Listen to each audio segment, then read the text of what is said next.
Symbiosis is an overarching term in ecology, describing all forms of biological interactions between two or more species.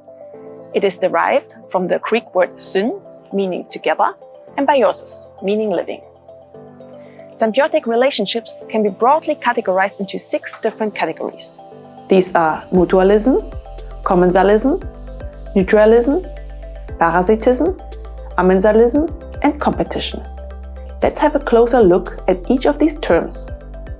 Mutualism is perhaps the most well-known form of symbiosis, describing association between species from which all benefit. Examples include flower pollination by bees or seed dispersal by birds, where the plant benefits from pollen or seed transportation, while the bee or the bird gains food in return. Similarly, the interaction between the shrimp and the little goby is an example of mutualism. The shrimp excels at digging but has poor eyesight, while the goby lacks digging abilities but possesses good eyesight. By dividing tasks, they both benefit. The goby provides warning signals to the shrimp, while the shrimp maintains the burrow for both of them. Commensalism involves relationships between species in which one benefits and the other is unaffected. For instance, the moray eel hunts in small crevices and holes for prey. The grouper fish closely follow, attempting to snatch up any prey that escapes the moray eel.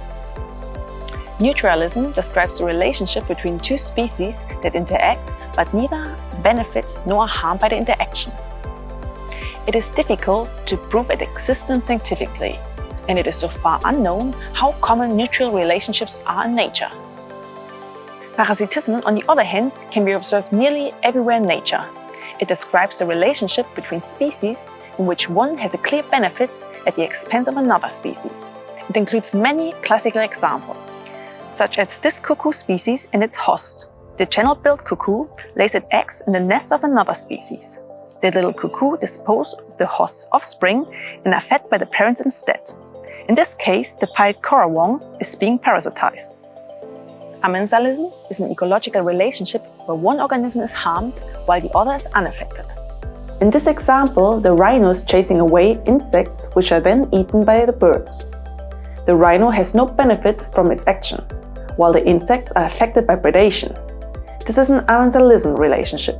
The birds, however, benefit from the rhino's action, which is again a typical example of commensalism. Competition involves relationships in which both species are negatively affected. Such interactions often revolve around competing for food, space, and other resources. Coral reefs provide a prime example, where various coral species compete for the best spots on the reef. Symbiotic interactions are all around us. Check it out and enjoy observing nature.